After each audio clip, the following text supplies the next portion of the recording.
श्री स्वामी समर्थ.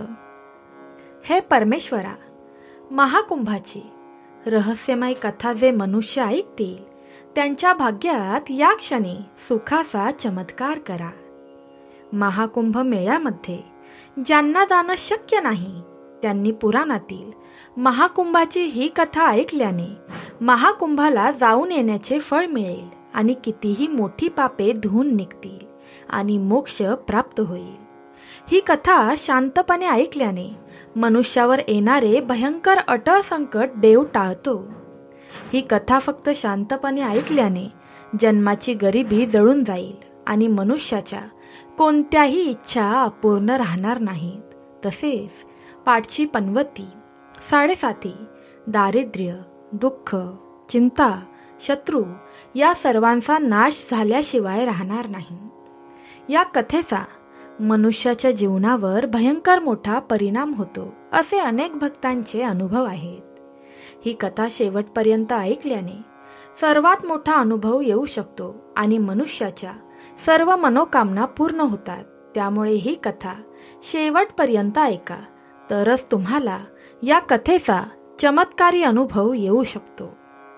भगवंताचा दैवी आशीर्वाद आपल्या आयुष्यात प्राप्त करण्यासाठी कमेंट बॉक्समध्ये सांब, सदाशिव, राधे राधे, हरे कृष्णा, श्री स्वामी समर्थ टाईप करा आणि हा व्हिडिओ आत्ताच लाईक करा. भगवंत तुमच्या कुटुंबावर येणारी सर्व संकटे नष्ट करून टाकेल.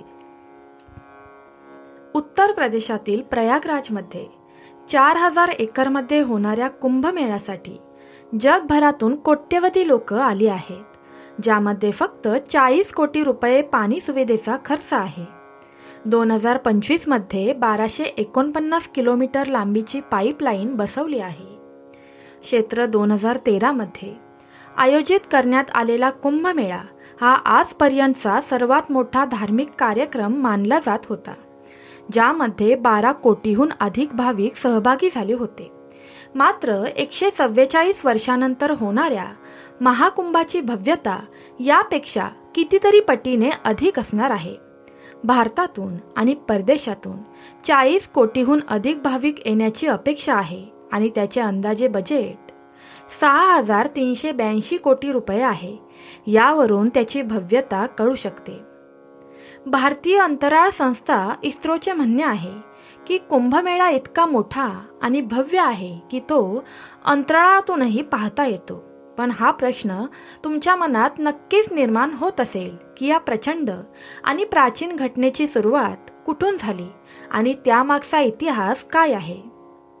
भारतीय वेद, पुराण आणि धार्मिक ग्रंथामध्ये याचा उल्लेख आहे का? त्यामागे आणखी काही खोल आणि रहस्यमय कथा दडलेली आहे का? आणि सर्वात मनोरंजक गोष्ट म्हणजे कुंभचे शाही स्नान करण्याचा पहिला अधिकार फक्त नागा साधूंना दिला जातो, ज्यामुळे नागा साधूंना इतके विशेष आणि आदरणीय बनते की प्रयागराजमधील त्रिवेणी संगम येथे महाकुंभ आयोजित केला जातो, जेथे गंगा, यमुना आणि सरस्वती नद्यांचा संगम होतो. हा संगम मानला जातो, पण इथे फक्त गंगा आणि यमुना दिसतात. मग कलियुगात सरस्वती नदी का अदृश्य झाली? ती फक्त धार्मिक श्रद्धा आहे का, की त्यामागे काही खोलवर लपलेले वैज्ञानिक रहस्य आहे? या विश्वाच्या उत्क्रांती आणि विनाशाचा साक्षीदार असलेला अमर वृक्ष मानला जाणाऱ्या प्रयागराजमध्ये असलेल्या अक्षवेधच्या मागे इतिहास आणि महत्त्व देखील आपल्याला कळेल. 2025च्या कुंभमेळ्यामध्ये भारतातील 13 प्रमुख आखाडे सहभागी झाले आहेत. या सर्व प्रश्नांची उत्तरे आणि महाकुंभातील न ऐकलेल्या रहस्यांचे पदर आम्ही आज या महापीठात तुमच्या समोर उलगडणार आहोत. तेव्हा शेवटपर्यंत ऐकत रहा, कारण ही फक्त जत्रा नाही तर श्रद्धा, इतिहास आणि संस्कृती यांचा संगम आहे. प्राचीन ग्रंथामध्ये कुंभमेळ्याचा स्पष्ट उल्लेख नाही, तरीही ते भारतातील सर्वात मोठे तीर्थक्षेत्र मानले जाते. इतकंच नाही तर 2017 मध्ये UNESCO द्वारे मानवतेच्या अमूर्त सांस्कृतिक वारशाच्या यादीतही त्याचा समावेश करण्यात आला होता, जे त्याचे ऐतिहासिक आणि सांस्कृतिक महत्त्व दर्शवते. कुंभ हा एक संस्कृत शब्द आहे ज्याचा अर्थ कलश किंवा पिचर असा होतो. पण प्रश्न असा पडतो की जर कुंभ हा फक्त पाण्याचा हंडा असेल तर तो एवढा मोठा आणि जगप्रसिद्ध उत्सव कसा झाला? चला, या व्हिडिओमध्ये आम्ही तुम्हाला महाकुंभच्या सुरुवातीपासून आजपर्यंतचा संपूर्ण प्रवासाबद्दल सांगणार आहोत. कुंभमेळ्याचा इतिहास समजून घेण्यासाठी आपल्याला 2 पौराणिक कथा माहिती असणे आवश्यक आहे, ज्या या उत्सवाची खोली आणि महत्त्व अधोरेखित करतात.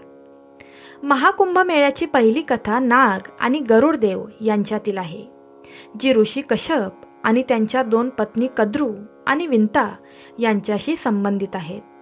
कद्रू आणि विंता जे एकमेकांच्या बहिणी होत्या आणि ऋषी कश्यपाच्या पत्नी देखील होत्या.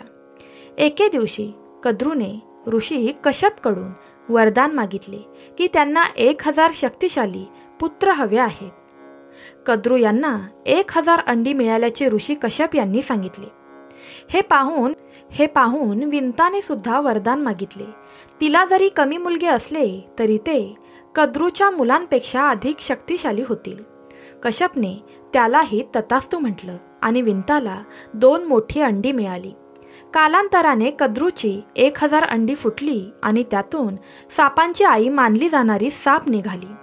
दुसरीकडे विंताची अंडी उबत नव्हती आणि अधीरतेमुळे तिने एक अंडे वेळेआधीच फोडले. त्यातून एक अपूर्ण जीव निघाला, ज्याचे शरीर केवळ कमरेपर्यंत विकसित झाले होते. तो रागाने म्हणाला, आई, तू माझ्यावर हा अन्याय का केलास? कृपया दुसऱ्या अंड्यावर तरी असे करू नकोस. तो प्राणी उडून गेला आणि त्याचे नाव अरुण ठेवले. पुढे तो सूर्यदेवाचा सारथी झाला. एके दिवशी कद्रू आणि विंता यांनी सूर्यदेवाचा पांढरा घोडा पाहून पैज लावली. विंता म्हणाली की हा घोडा पूर्ण पांढरा आहे, तर कद्रू म्हणाली की त्याची शेपटी काळी आहे. ही अट प्रतिष्ठेवर आली आणि जो हरेल त्याला काळे दिसण्याचे हे ठरले. नागांनी तेच केले आणि कद्रूने पैज जिंकली. विंताला पराभव स्वीकारून दासी व्हावे लागले. काही काळानंतर विंताच्या दुसऱ्या अंड्यातून एक शक्तिशाली प्राणी निघाला, ज्याचा चेहरा गरुड पक्षासारखा होता आणि ज्याचे शरीर मनुष्यासारखे होते. त्याचे नाव गरुड ठेवले. जेव्हा गरुडाने पाहिले की त्याची आई विंता कद्रू आणि त्यांच्या 1000 सर्व पुत्रांची गुलाम बनली आहे, तेव्हा त्याने आपल्या आईला मुक्त करण्याचा संकल्प केला. गरुडाने सापांपासून विंताला मुक्त करण्याचा उपाय विचारला. साप म्हणाले, तू वैकुंठातून अमर भांडे आणून आम्हाला दिलेस तर तुझ्या आईला आम्ही मुक्त करू. गरुडाने ही अट मान्य केली. वैकुंठ धाममध्ये पोचल्यानंतर गरुडाने अमर भांडे मिळवले. देवतांनी त्याला रोखण्याचा प्रयत्न केला, पण गरुड त्याच्या अद्वितीय शक्तीमुळे यशस्वी झाला. विष्णूजींनी गरुडाला थांबवून विचारले, तू स्वतः हा कलश का घेऊन जात आहेस? आईला मुक्त करण्यासाठी गरुडाने आपली व्यथा सांगितली. विष्णूजी गरुडाला म्हणाले, जर मी तुला हा कलश घेऊन जाऊ दिला तर तू कायमचे माझे वाहन होशील. गरुडाने ही अट मान्य केली. गरुडाने ते अमर भांडे सापांकडे नेले, पण भगवान विष्णूने आपल्या जादुई शक्तीने ते अमर भांडे तेथून नाहीसे केले. गरुडाने आईला गुलामगिरीतून मुक्त केले. या प्रवास दरम्यान इंद्राने गरुडावर अनेक वेळा हल्ला केला, पण तो अयशस्वी झाला. अमरतत्वाच्या मडक्यातून अमरत्वाचे काही थेंब हरिद्वार, प्रयागराज, उज्जैन आणि नाशिकवर पडले. याच कारणामुळे या 4 पवित्र ठिकाणी कुंभमेळा आयोजित केला पाहिजे. परंतु पुढे जाण्यापूर्वी कृपया हा व्हिडिओ लाईक करा आणि आपलं चॅनल सबस्क्राईब करा, कारण हे तुमच्यासाठी 1 सेकंदाचे काम आहे, परंतु आम्हाला ते खूप मदत करते. महाकुंभाशी संबंधित सर्वात लोकप्रिय कथा समुद्र मंथनाची आहे, जी देव आणि दानवांमधील एक महान प्रयत्न मानली जाते. महर्षी दुर्वासांनी याचा अपमान केला आणि रागाने इंद्राला शाप दिला की त्यांचे वैभव नष्ट होईल आणि सर्व देवतांची शक्ती नष्ट होईल. या शापानंतर देव दुर्बल झाले आणि दानवांनी त्यांचा पराभव केला. आपले वैभव आणि शक्ती परत मिळवण्यासाठी भगवान ब्रह्मदेवाने देवतांना राक्षसासह समुद्रमंथन करण्यास सुचवले. या मंथनातून अमृत निघेल, जे सेवन केल्यास ते अमर होतील. जेव्हा देवांनी ही गोष्ट दैत्यांचा राजा बळीला सांगितली तेव्हा तोही समुद्रमंथन करण्यास तयार झाला. वासुकी नागाची नेती बनवली गेली आणि मंदाचल पर्वताच्या मदतीने समुद्रमंथन श्रावण महिन्यातच केले गेले. अमरतत्वाचे भांडे सापडताच राक्षस आणि देवतांमध्ये युद्ध झाले. वामन पुराणानुसार आचार्य ब्रह्मस्पतीने इंद्राचा पुत्र जयंत याला अमर कुंभ घेऊन पळून जाण्याचा संकेत दिला. राक्षसांनी 12 दिवस त्याचा पाठलाग केला, जे 12 वर्षाच्या बरोबरीचे होते. युद्धादरम्यान अमरकुंभातून जगात 12 ठिकाणी अमृताचे थेंब पडले. पण कथेचा सर्वात महत्त्वाचा भाग अजून बाकी आहे, जो तुमच्यासाठी जाणून घेणे खूप महत्त्वाचे आहे. सागरातील कुंभाच्या वर्णनानुसार श्रीमद भागवत पुराणातील प्रासंग समुद्रातून 14 रत्ने निघाली. त्यापैकी हलहल किंवा कलकुत विष प्रथम उदयास आली. या इच्छेची ज्योत इतकी प्रखर होती की सर्व देव आणि दानव तिच्यामुळे जळू लागले. मग भगवान शिवाने देव, दानव आणि संपूर्ण सृष्टीचे रक्षण करण्यासाठी ते स्वतः प्यायले. विषाच्या तीव्र मत्सरामुळे भगवान शंकराचा चेहरा निळा पडला. त्यामुळेच श्रावणमध्ये शंकराच्या जलाचा अभिषेक केला जातो. असे म्हणतात की जेव्हा भगवान शिवाने समुद्र मंथनातून निघणारा विष स्वीकारलं तेव्हा त्याचे काही थेंब पृथ्वीवर पडले. ज्या गवताच्या पानांवर हे थेंब पडले ते सापांनी चाटले, त्यामुळे सापांची जीभ मधूनच कापली गेली. त्याचवेळी विषाचे काही थेंब विंचू आणि इतर विषारी प्राण्यांनी देखील शोषले होते, त्यामुळे हे प्राणी विषारी झाले. यानंतर गमधेनू, कल्पवृक्ष, कौस्तुभमनी, उच्चश्रव, अश्व, ऐरावतगज, रंभा, अप्सरा, सुरा, लक्ष्मी, चंद्र, शारक धनुष, भगवान धन्वंतरी, पंचजन्य शंख आणि अमृत कुंभ उदयास आले, ज्यांना विश्वमोहिनी, यमुना नदी, सारजवाहिनी, यमुना नदी या नावाने ओळखले जाते. आणि नाशिकची गोदावरी नदी, जिथे अमृताचे थेंब पडले, त्या प्रयागराजमध्ये कुंभमेळ्याची सुरुवात झाली.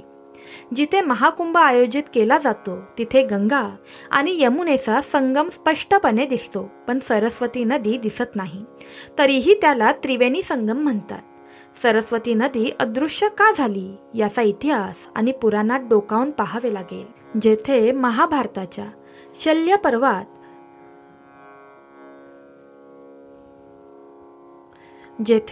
महाभारताच्या शल्य पर्वात सरस्वती नावाच्या नद्यांचा उल्लेख आहे.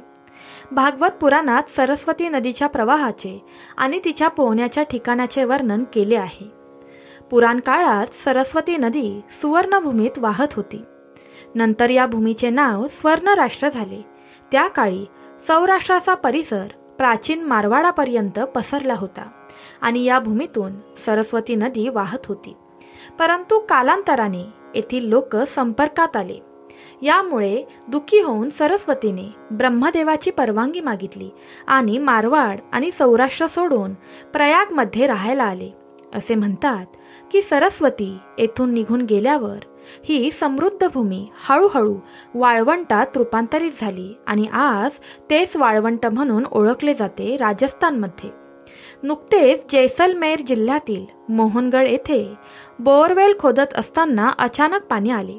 हा दाब इतका वाढला होता की लोक आश्चर्यचकित झाले होते.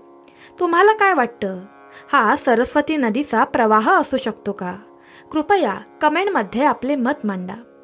रागवेदात सरस्वती नदीचे वर्णन अन्नवती आणि उत्कावती असे केले आहे. समृद्धी आणि पाण्याची देवी म्हणून तिची पूजा केली जाते. सरस्वती नदी यमुनेच्या पूर्वेकडे आणि सतलजच्या पश्चिमेला वाहत होती असे रागवेदात सांगितले आहे. ही नदी महाभारतात अनेक नावांनी ओळखली जाते.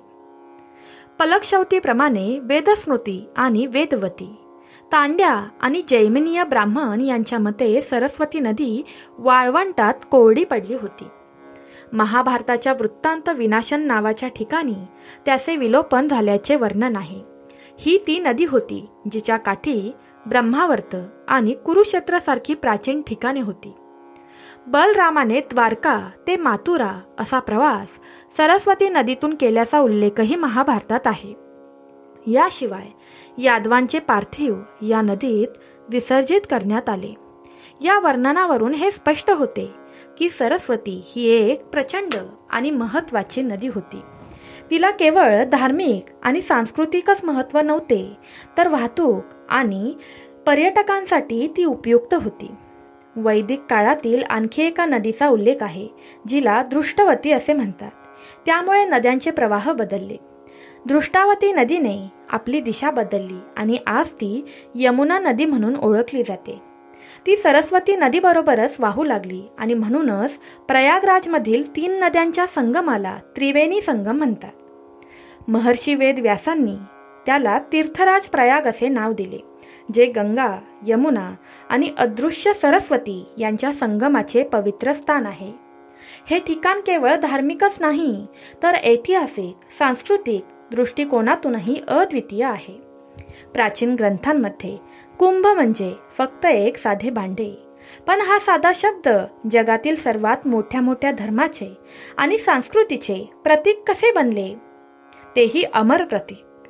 महाकुंभच्या इतिहासापासून ते आजपर्यंतच्या अद्भुत प्रवासाविषयी जाणून घेऊया. भक्तांनो, महाकुंभचा हा व्हिडिओ तुम्हाला आवडला असेल तर लाईक करा आणि तुमच्या संपर्कातील भक्तांना शेअर करा. तुमचा एक लाईक आम्हाला खूप मदत करतो.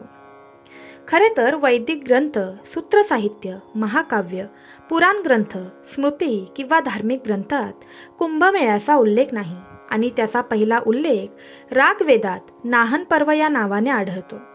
बौद्ध धर्म आणि महाभारत या पाली ग्रंथातही याचे वर्णन केले आहे.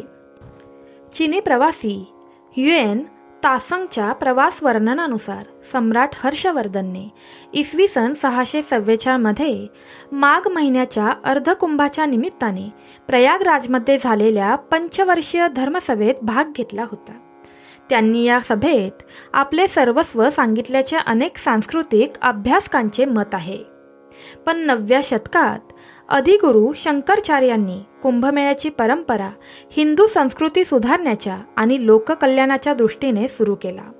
ही जत्रा म्हणजे भारतीय संस्कृती आणि धार्मिक श्रद्धा यांचा अद्भुत संगम आहे.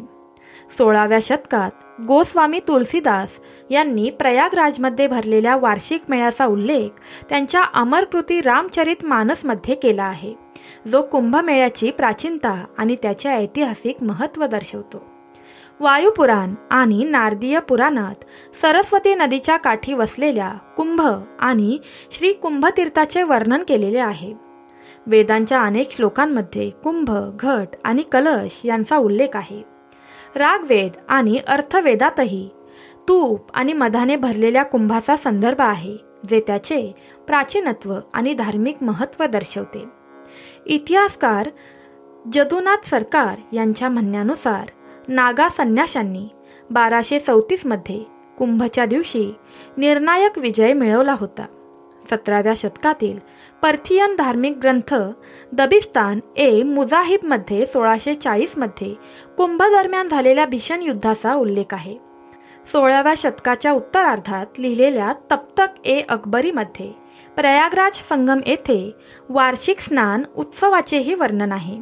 देशाच्या कानाकोपऱ्यातून हिंदूचे वेगवेगळे लोक इतक्या संख्येने आंघोळीसाठी येतात की जंगले आणि मैदानेही त्यांना रोखू शकत नाहीत, असे लिहिले आहे. हे वर्णन म्हणजे कुंभमेळा शतकांपासून श्रद्धा, इतिहास आणि भारतीय संस्कृतीचा अविभाज्य भाग असल्याचा पुरावा आहे. रागवेद आणि अर्थवेदात कुंभाचा उल्लेख अनेक संदर्भांमध्ये आढळतो. कुंभ म्हणजे फक्त पाण्याची घागर, सन नव्हे, तर अर्थवेदात चतुर, कुंभन, चतुर्धा, ददामी, पूर्ण कुंभो, धोकल अहित सासम यांसारखी वाक्ये विशेष यज्ञ आणि दैवी काळाचे वर्णन करतात. यावरून असे दिसून येते की कुंभाचा उपयोग वैदिक विधी आणि धार्मिक संदर्भात केला जातो. वायू पुराणानुसार सरस्वती नदीचा किनारा पूर्वजांना समर्पित श्राद्धविधी करण्यासाठी आदर्श स्थान मानले जाते, तर नारदीय पुराणात श्री कुंभ नावाच्या स्थानाचे वर्णन केले आहे. येथे स्नान केल्याने यज्ञासारखे पुण्य प्राप्त होते. या पुराण ग्रंथामध्ये कुंभाचा उल्लेख केल्याने त्यांचे प्राचीन धार्मिक आणि सांस्कृतिक महत्त्व समजून घेण्याची संधी मिळते. नाशिक आणि उज्जैन येथे भरणाऱ्या मेळ्यांना सिंहस्थ म्हणतात, याला सिंहस्थ म्हणतात, कारण जेव्हा गुरु सिंह राशीत असतो आणि सूर्य आणि चंद्राची स्थिती जत्रेच्या प्रारंभाच्या तारखेला विशेष महत्त्व देते.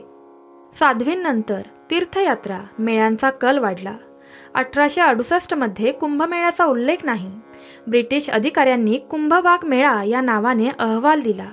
कुंभमेळा आयोजित करण्यामागे, त्यांचे स्थान निश्चित करण्यामागे काय रहस्य आहे ते जाणून घेऊया. आणि जेव्हा गुरु कुंभ राशीत प्रवेश करतो आणि सूर्य मेष राशीत असतो तेव्हा विशेष खगोलशास्त्रीय परिस्थितीवर आधारित असतो.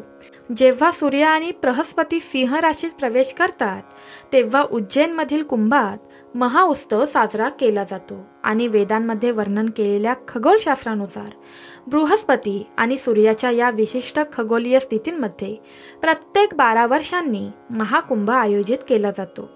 पृथ्वीवरील काही ठिकाणी ऊर्जा केंद्रित असते, म्हणूनच कुंभमेळा हा धार्मिक आणि आध्यात्मिक दृष्टिकोनातून खूप महत्त्वाचा आहे.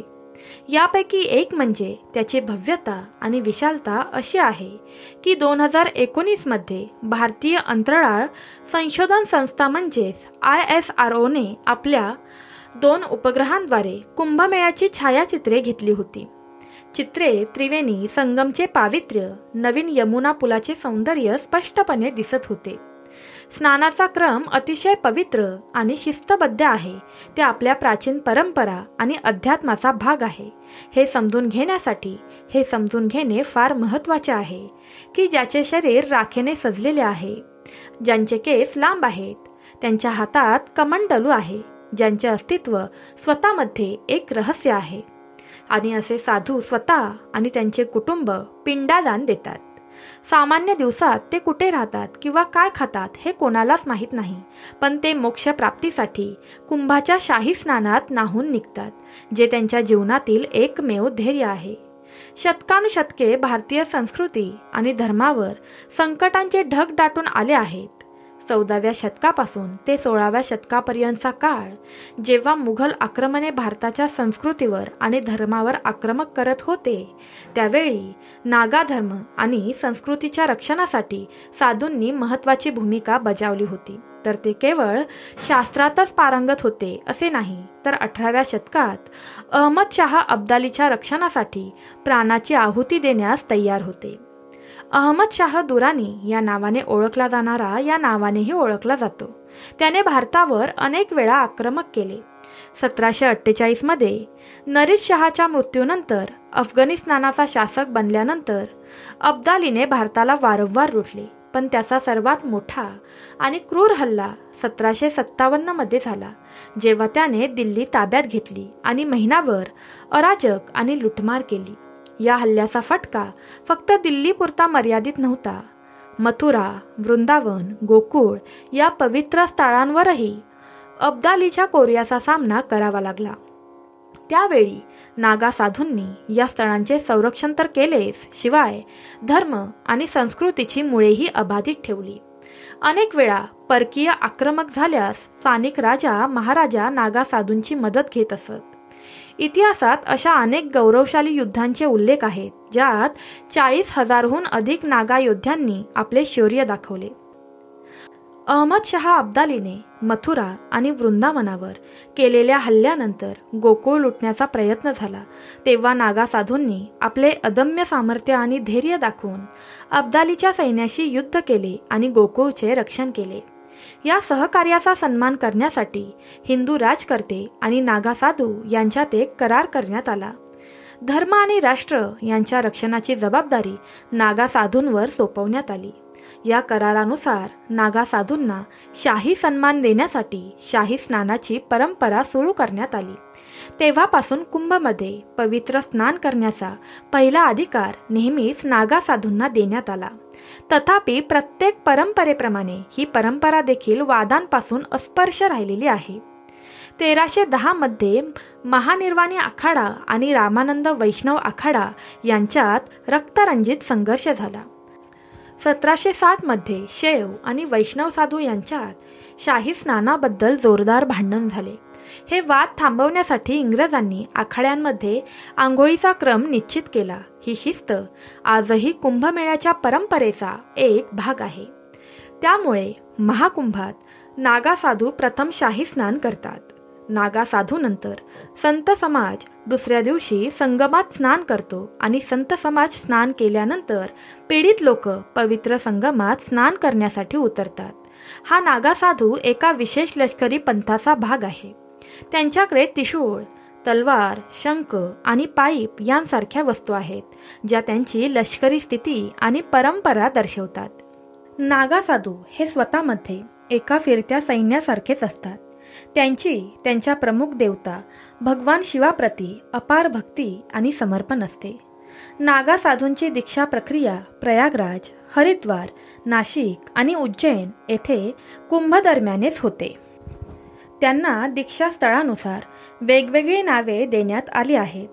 प्रयागराजचे नाग, उज्जैनचे खुनी नाग, हरिद्वारचे बर्फानी नाग आणि नाशिकचे खिचडिया नाग असे मानले जाते की नागा जमातीची उत्पत्ती नागालँड, भारताच्या ईशान्य राज्यातून झाली आहे, जिथे नंगा पर्वत रांगा पसरल्या आहेत. नाग या शब्दाचा अर्थ पर्वत असा होतो आणि कछारी भाषेत त्याचे वर्णन तरुण शूर लढाऊ व्यक्ती असे केले जाते. आता आपण महाकुंभाच्या आखाड्यांचा इतिहास आणि शंकराचार्यांच्या योगदानाबद्दल बोलूया. काही विद्वानांचे असे मत आहे की नागा संन्याशांचे आखाडे आधी शंकराचार्याच्या आधीही अस्तित्वात होते. त्यावेळी त्यांना आखाडा म्हटले जात नसले तरी त्यांना बेडा किंवा साधूंचा समूह म्हटले जात असे. आखाडा शब्दांचा वापर मुघल काळापासून सुरू झाला आणि तेव्हापासूनच त्याला संघटित समुदाय म्हणून मान्यता मिळाली. आखाडे समजून घेण्यासाठी आपल्याला आधी शंकराचार्याचे योगदान जाणून घ्यावे लागेल, कारण त्यांनीच आखाड्यांच्या स्थापनेची कल्पना मांडली होती. 17व्या शतकात परकीय आक्रमण भारताच्या संपत्तीने आकर्षित होऊन तेथे येत असत. काही पैसा आणि मालमत्ता लुटून ते निघून जात असत. त्यामुळे काही जण भारताच्या आध्यात्मिक तेजाने प्रभावित होऊन येथे स्थायिक होतील. पण याच काळात भारताची शांतता, व्यवस्था आणि सनातन धर्म कमकुवत होऊ लागला. धर्मग्रंथावर वाद होऊ लागले आणि देव आणि धर्मग्रंथांना आव्हान दिले जाऊ लागले. अशा वेळी धर्माला नवीन दिशा देऊन भारताला एकात्मतेच्या धाग्यात बांधण्यासाठी अधिगुरु शंकराचार्यांनी पुढाकार घेतला. त्यांनी 4 दिशांना 4 पीठांची स्थापना केली. पूर्वेला गोवर्धन पीठ, उत्तरेला शारदा पीठ, पश्चिमेला द्वारका पीठ आणि दक्षिणेला ज्योतिर्मठ पीठ आहे. या पीठांनी भारताचा आध्यात्मिक आणि सांस्कृतिक प्रवाह जिवंत ठेवण्याचे काम केले. शंकराचार्यांनी स्पष्ट केले की भौगोलिक अंतर कितीही असले तरी सनातन धर्माचा पाया एकच आहे. अगदी लहान वयातच त्यांनी वेद, उपनिषद आणि धर्मग्रंथांचा सखोल अभ्यास केला होता. त्यांच्या मते सनातन धर्म हा केवळ उपासनेपुरता मर्यादित नव्हता, तर तो एक जीवन पद्धती होता. त्यांनी पाहिले की धर्माचे मूळ उद्दिष्ट आत्म्याचे ईश्वराशी एकीकरण होते, जे काळाच्या ओघात नष्ट होत चालले होते. शंकराचार्यांनी अद्वैत वेदांतांचा संदेश दिला. ब्रह्मसत्य जगन मिथ्य जीवो ब्रह्मान्न परह. याचा अर्थ केवळ ब्रह्माचं सत्य आहे, हे जग माया आहे आणि आत्माच ब्रह्म आहे. साधूंच्या विविध गटांना एकत्र करणे, सनातन धर्माच्या अनुयायांना संघटित करणे आणि त्यांना समान ध्येयासाठी प्रेरित करणे हा त्यांचा उद्देश होता. या विचारसरणीचा परिणाम म्हणून 14व्या ते 16व्या शतकात आखाड्यांची परंपरा सुरू झाली. आता आखाड्यांबद्दल बोलूया. आखाडा म्हणजे धार्मिक, आध्यात्मिक आणि सामाजिक कार्यात सक्रिय असणारा समुदाय. हे आखाडे सनातन धर्मातील संत आणि तपस्वी यांच्या संघटना आहेत, ज्यांचा उद्देश वेद, उपनिषदे आणि धार्मिक अनुशासनांचे पालन करून धर्म आणि संस्कृतीचा प्रसार करणे आहे. आखाडे 5 सदस्यीय समितीद्वारे चालवले जातात, ज्यात ब्रह्मा, विष्णू, शिव, गणेश, शक्ती या प्रतीकांचा समावेश आहे. ही परंपरा धर्म आणि संस्कृती संघटित स्वरूपात जपण्याचे माध्यम आहे. हिंदू धर्मात महाकुंभ मेळ्याला खूप महत्त्व आहे, ज्यामध्ये भारतातील विविध आखाडे शक्ती, धार्मिक चिंतन आणि भक्तीचे विधी करतात. महाकुंभात 13 प्रमुख आखाडे असून त्यांची प्रामुख्याने 3 प्रकारात विभागणी केली जाते. पहिला शैव आखाडा आहे, जो भगवान शिवाची उपासना करणाऱ्या तपस्वींचा समुदाय आहे. जुना आखाडा, निरंजनी आखाडा, महानिर्वाणी आखाडा, अटल आखाडा, आनंद आखाडा, आवाहन आखाडा आणि दुसरा वैष्णव आखाडा आहे, जो भगवान विष्णू आणि त्यांच्या अवतारांची पूजा करतो. यामध्ये 3 आखाडे आहेत: निर्वाणी आखाडा, दिगंबर आखाडा, निर्मोही आखाडा. तिसरा उदासीन आखाडा आहे, जो निर्गुण भक्ती आणि भारतीय अध्यात्म आणि संत परंपरेचे ते आखाडे महाकुंभाला एक विशेष आध्यात्मिक अनुभव बनवण्याचे गहन प्रतीक आहे. आज भारतातील सर्वात मोठा आखाडा जुना आखाडा आहे. त्यानंतर निरंजनी आणि महानिर्वाणी आखाडा आहे. या आखाड्यांची उपस्थिती विशेषतः कुंभमेळ्यात आकर्षणाचे केंद्र असते. दरवर्षी हे आखाडे त्यांच्या भव्य पेशवाईत सहभागी होतात. या मिरवणुकीत आचार्य महामंडलेश्वर आणि महंत रथावर स्वार होतात, तर नागासाधू आपल्या गाड्यांवरून चालत शक्ती आणि परंपरेचे प्रदर्शन करतात. पेशवाई म्हणजे आश्रमातून जत्रेत आखाड्यांचा प्रवेश आणि त्यातून कुंभमेळ्याची सुरुवात होते. यावेळी कुंभमेळ्यात दोन्ही विधी सारखेच राहणार असले तरी त्यांची नावे बदलण्यात आली आहेत. आता शाही स्नान, राजसी स्नान आणि कुंभ अमृत स्नान म्हणून ओळखले जाणार असून पेशवाईचे नवे नाव कुंभमेळा श्रावणी प्रवेश यात्रा असे ठेवण्यात आले आहे. या बदलांमुळे कुंभमेळ्याच्या परंपरांना त्यांची आधुनिक ओळख आणि प्रतिष्ठा पुन्हा प्राप्त होईल आणि लक्ष्मीनारायण आखाड्याच्या नेतृत्वाखाली समुदाय महाकुंभाचा भाग बनतील. हे पाऊल महाकुंभाच्या आवाहनाचे प्रतीक आहे, समानतेचा संदेश आहे, जिथे कोणताही भेदभाव नाही. या उपक्रमाचा उद्देश धर्म आणि समाजाशी जोडणे हाच आहे, ज्यांना अनेकदा तुच्छतेने पाहिले जाते. महाकुंभ 2025 मध्ये अर्धनारीश्वर धाम नावाने एक शिबिर उभारले जाईल, जे षंड समुदायासाठी धार्मिक श्रद्धा आणि आदराचे केंद्र बनेल. कुंभ दरम्यान आखाड्यांचा मुख्य कार्य म्हणजे शाही स्नान. असे मानले जाते की या पवित्र स्नानाने मनुष्याची सर्व पापे धुवून जातात आणि त्यांना मोक्ष प्राप्त होतो. महाकुंभ 2025 इतका धार्मिक आणि आध्यात्मिक अनुभव असेल की शब्दात वर्णन करणे कठीण आहे. 13 जानेवारीला पौष पौर्णिमेपासून हा कार्यक्रम सुरू झाला आहे. त्यानंतर मकर संक्रांती, मौनी अमावस्या, बसंत पंचमी, माघी पौर्णिमा आणि महाशिवरात्री असे पवित्र सण 45 दिवसांच्या अंतराने साजरे केले जातील. या महायज्ञात सुमारे 40 कोटी भाविक सहभागी होण्याची शक्यता आहे. गंगेच्या पवित्र प्रवाहात गुंजत असलेल्या कोल्ह्यांचा नाद, सोने चांदीने सजवलेल्या पालख्या आणि आकाशात धुराच्या रेषा उमटत आहेत. असे अद्भुत दृश्य फक्त महाकुंभातच पाहायला मिळते.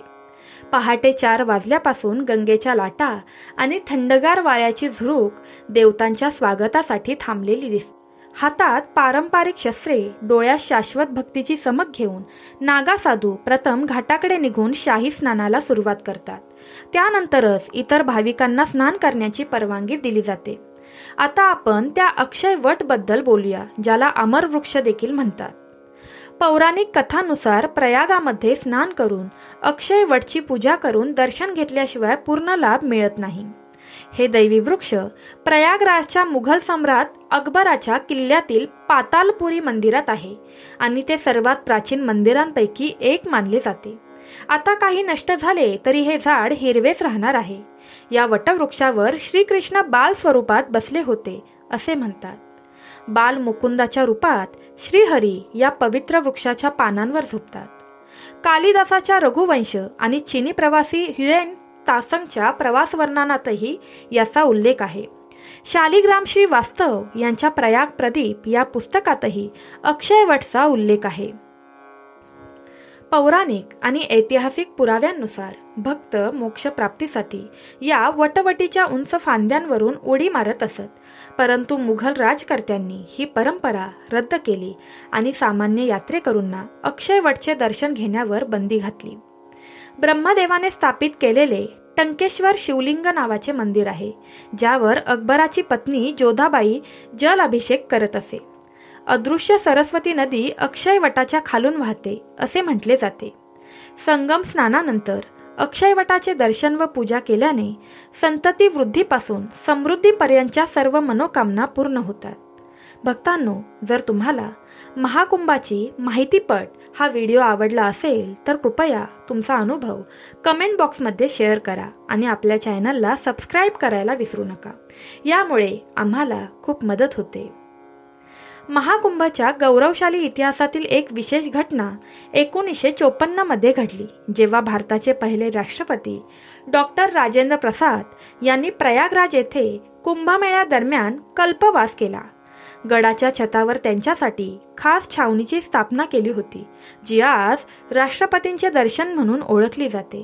त्यामुळे तुमच्या मनात हा प्रश्न नक्कीच निर्माण होत असेल की कल्पवास म्हणजे काय आणि कुंभमेळ्यात त्याचे इतके महत्त्व का आहे. याविषयी जाणून घेऊया.